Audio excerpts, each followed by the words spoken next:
So, do you identify yourself as a black woman or as a human being, just in general? Me, What do you identify yourself as?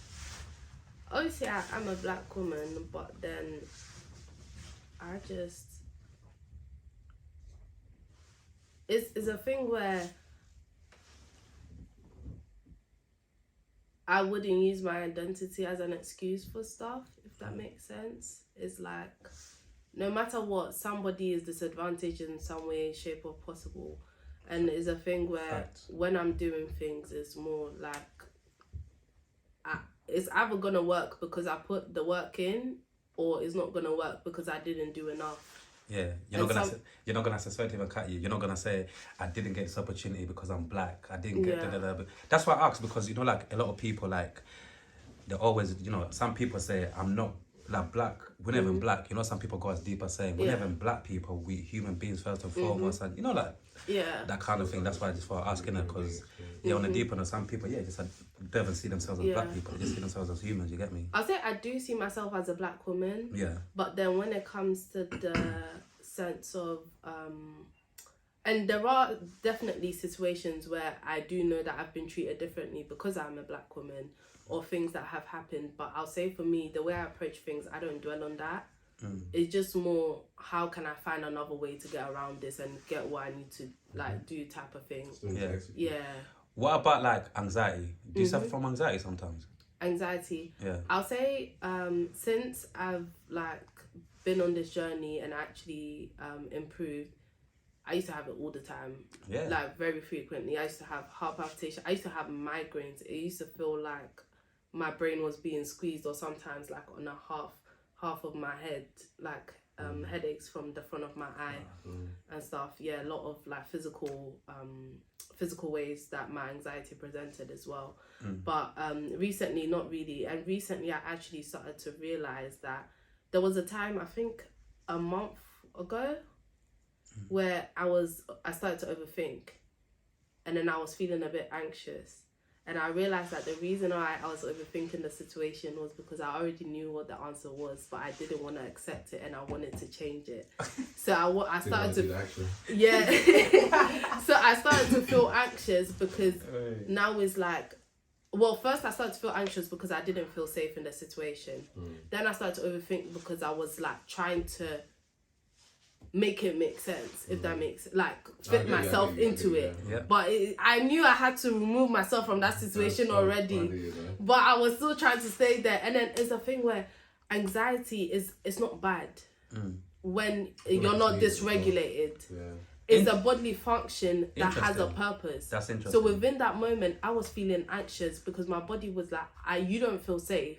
I didn't feel safe, and I actually didn't feel safe within that, like emotionally safe within that scenario. And I knew that I needed to leave. I was like, I kind of understand where the person's coming from, but no. The person I showed you what it is. Why are you, like, people show us what it is, but we try to understand the why, so that now we can convince ourselves that it's not what it is. So instead of taking the why instead of taking the what for what it is, but we try to just convince ourselves. And that's when I start, like, it was a bit more of a deeper light bulb moment, because since I'd like learned how to fully regulate myself and stuff, I'll say it's a handful of times that I've felt anxious or whatever. But, and I don't demonize it as well, because some people feel like, if you're healed, you shouldn't feel anxious, you shouldn't be angry, you shouldn't be sad. Those are natural emotions. And if anyone tells you otherwise, they're a liar, because you can't always be happy. Like, literally, you can't always be happy. Currently, right now, at this point in your life, what are you searching for? What am I searching for? Yeah, what are you searching for? However you want to answer it, what are you searching for? I wouldn't say I'm searching for anything. I'll say I'm more working on establishing myself with what I'm doing, and then it's more staying on a narrow path, like on a straight path of what I'm doing, because me, I like to do a lot of different things. I like to, and I realize that that's also kind of a way to procrastinate as well.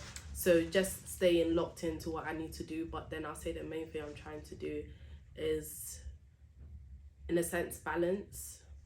and then also build more community around myself, so with the people around me, and building those relationships a bit deeper, with like actually trying to meet up and spend time together with people. Yeah. Because I'll say having my son has taught me more. Not that I didn't value community. Obviously in Ghana I've got that community there with family, like everything, but here not as much, like tight knit with like friends and chosen family and stuff.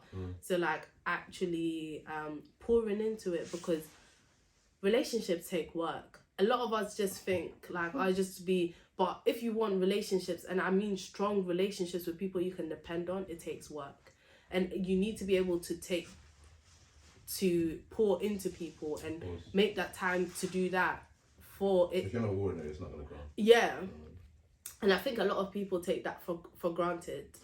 Yeah, it does take time, and it's that thing of understanding what relationships are, and and it's the reciprocal, and it's actually first is understanding your values within yourself, your standards and stuff, and then me having to write that down and seeing the people around you, do they align with my values and standards? I agree. I'm around most of the people that align with me. If they don't align with me, we'll see each other. So guys, like, what do you feel like? You know, like you got people who run away from healing, or people who run away from certain things that they have to fix within their life or internally. Yeah, what do you think some people would rather run away and turn to either like drugs or alcohol, or do certain things that might even like get them away from the person that they're meant to be, rather than facing the demons? What do you think like some people just run away from these healing processes, and they rather go into this self-destruction like journey? The temporary relief, comfort feels like safety, because comfort is familiar. So because of that, is like, I know how it's gonna end. Because what you don't understand is like a lot of people, for them to actually have hope that something is going to change, that means that now they have to not even that, they have to put themselves in a position to be let down, because now you're needing to have hope that actually, you know what, I'm getting gassed because I think it's gonna happen, but there's still a possibility that it might. So they don't want to gamble the possibility of it not happening, so they just go back to how they know it's gonna end.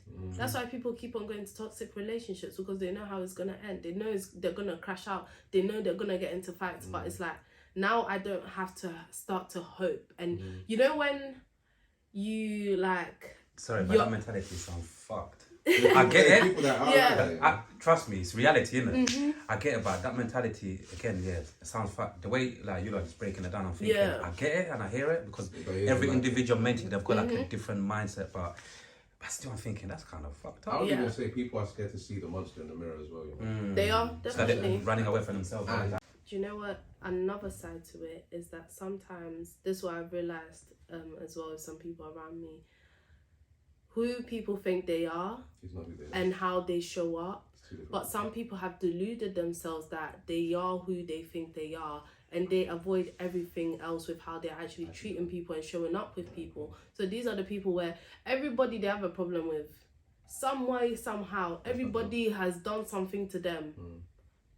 But themselves have not done nothing to them. Literally. Mind games. Like, only you alone. Everybody has... Hey, Danielle's cooking now. Yeah, she's cooking. Danielle, I feel like I always say this to myself now as well, because I had like a conversation / argument with someone recently, and they was like, you don't know everything, and I was like, I've accepted me. See, that's the only difference between me and you, is I've accepted me. The good, the bad, the ugly, the everything, because that's the only way you can work on becoming better. I think if you don't know how you're actually naturally like, for example, you could blame as much people outside of you as much as possible. You still have to look in that mirror at night. And I think I'm a person now, I spend more time by myself to make sure at least I don't get tricked into other scenarios. Because even for me, it's like, I like evaluate and stuff. I'll say, when I was younger, I was honest with myself, but now I'm even more honest. Like, there's certain things with how... So like, even before, I used to think I had boundaries. I did not have boundaries, because my boundaries will only come after they've been crossed, stamped on, and just dashed anyhow. That's when it's now, I'm now leaving. That's not boundaries. And it's like, I'll just communicate. What I used to do was I'll communicate a boundary, but then I would wait for you to respect it. Instead of removing myself when you don't respect it. Or I'll communicate a boundary and expect you to leave if you knew you weren't going to do right by me. But that's not how life works. I feel like a lot of people are just not playing their role. How are you finding this journey? Because sometimes you're linking up with different energies and different people and different characters. Like, how are you honestly finding this journey? I think I've been blessed. Most of the people I've met this year.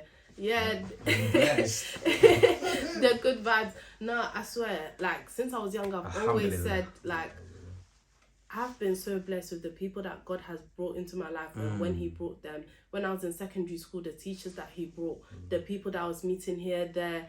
Like, I also do place myself into rooms where I want to be in. And I think that's also part of it. I'm intentional about wanting to be around like-minded people as well. This year, I've done a bit more social, less like thingy stuff. But then even there, I'm just there to vibe, man. Like, literally, but it's like also trying different experiences to see what is for me and what's not. Especially because I grew up with that good girl thing. There were certain things that I just like, yeah, nah. Obviously, I do have certain standards with certain things that I'm not gonna do but yeah, just trying out different things, collabing with people, just what's it called, being part of the videos. Some of them just kind of comedy type of thing. And it's that thing of when you're building a personal brand, sometimes people just think, oh, you just have to be strict with it. And the reason why I do actually get involved with some of these things is just like, you don't have to. People, we are multifaceted beings. You don't always just have to be one way. One road, yeah, or if you see me dancing, like I'm dancing all the time. Like literally. I'm always moving. We're definitely gonna speak about the dance. You have to dance. You're comfortable in your skin. Yeah, and it's a thing where even when I do get people to dance as well, sometimes they're like, oh, I don't do it. But after they're like, moving a bit, and even sometimes to regulate myself, that's what I do. Like, I listen to music, I dance as well. And it's just, I like being happy, Sha. Bro, life is already like effed up out there, man. Like I always say, even obviously the way we are, we always like, whatever opportunity we get, we're always catching vibes because one, life is too short, and two, life is always gonna come with the good and the bad. So whenever you get the opportunity, that's what I like about you as well. Whenever you get the opportunity, even a few seconds, whatever, enjoy it, dance, do whatever you can. Do you feel like you're definitely a brand at the moment, or you're still kind of like working in terms of certain aspects to to make yourself an actual brand, if you get what I'm trying to say? I'll say I haven't fully solidified my brand, but what I'm working on right now, what am I working on? I'm working on a journal and a resource about navigating the grey area. So like that thing I was talking about, how we create excuses and this, that and the other. So to make it a bit clearer so I'll debunk your excuses. So if you're creating an excuse for someone, it's like, okay, is this how you want to be treated, or you think you deserve to be treated? Sometimes some people is yes, they think they deserve to be treated right. But when you start to ask those questions, instead of saying, oh, I love this person, no, is this how you deserve to be treated? Or when people think that family is the exception to the rule when it comes to how you need to be treated, no, they should actually be the example of how you need to be treated. So I'm working on that, and then also something around conflict, knowing how to address conflicts, knowing how to resolve it, and knowing how to actually approach it as well. Because a lot of us don't have these conversations about what we expect from our relationships with people, or for people to show up, or how we ask for help. Because sometimes it's also that thing of, I don't want to be a burden. But one time my family nurse she was like, just ask, and then I will tell you whether I have the capacity or not. I like that one. And that's the thing. That's what more of us need to do. But I realized that a lot of people victimize themselves by saying that they don't have anybody else, and that they do everything by themselves with this hypervigilance that they have. But it's actually victimization in another form. Sometimes though, because I get that, I do agree with that. Yeah. But then sometimes, what if that person has asked, or say for example, expected people to show up? Then people didn't show up, so now they have to have themselves. Yeah, no, like definitely there are situations like that as well. And when it comes to that, I'll say, let's actually do a evaluation of the people that you ask for, and the expectations, and the expectations that you have of them. And then now you actually have to evaluate the people closest to you. 100%.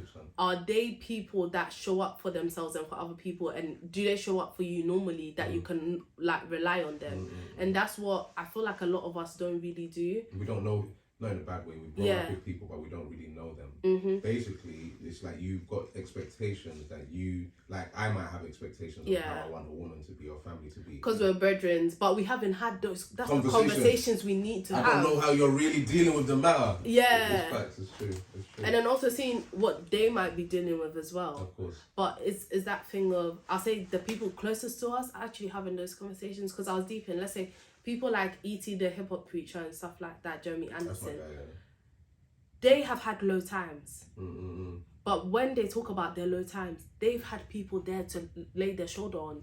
Their missus, Jeremy, thing. It's not that the person might swoop in to fully help you with the situation. But they can assist easing the load. Is also the people around you, are they wise counsel that you can seek? I feel like that's one of the important things as well. And us taking more accountability with that, because I feel like when we take more accountability with that, you've been more intentional to curate an environment where the people over there, at least one of them, last, you know, and it's also that thing of not being okay with being burdened by each other. Are they someone that you have a reciprocal relationship with as well? And I think having that intentionality, it doesn't mean that you have to be so rigid with your friendships, but then also you see that, okay, this is a strong friendship we have. It's not awkward to have that conversation. It's not only in a this needs to even happen in romantic relationships, but people don't do it.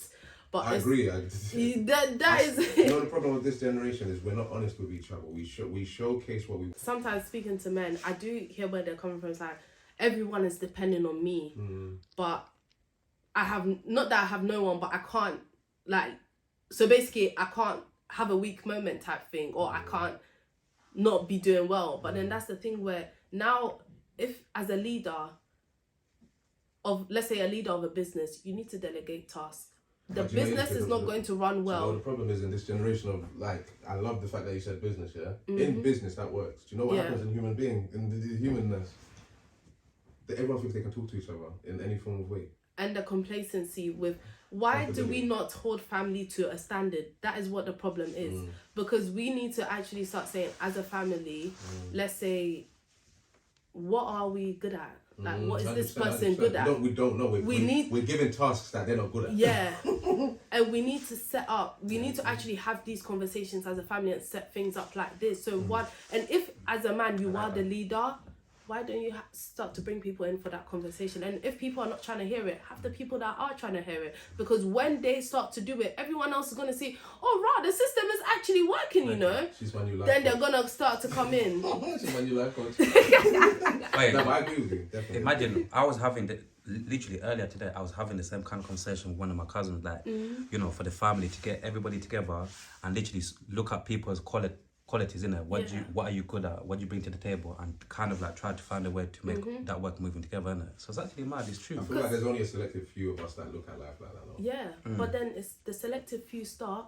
Everyone else starts to see the success that's coming. They have to see it work before they're gonna come in. Yeah, and then also set a standard, and also like have a SOP for like, this is the standard, and be strict with it. Break down what SOP means. Oh, sorry. Standard operational procedures. Yeah.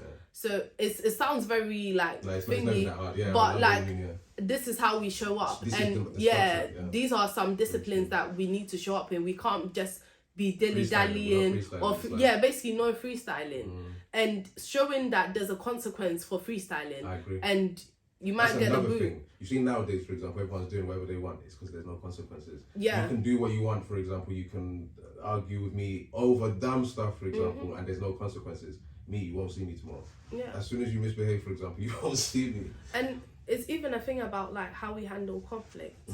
If it starts to go left, you can see the person's not listening. Ask them, what is the purpose of this conversation for you? Do you want to reach a resolution, or do you just want to prove that you're right? If they just want to prove they're right, and then just communicate that my thing is to reach a resolution. So because we're not trying to reach the same end goal, I'm removing myself now. Rather remove yourself.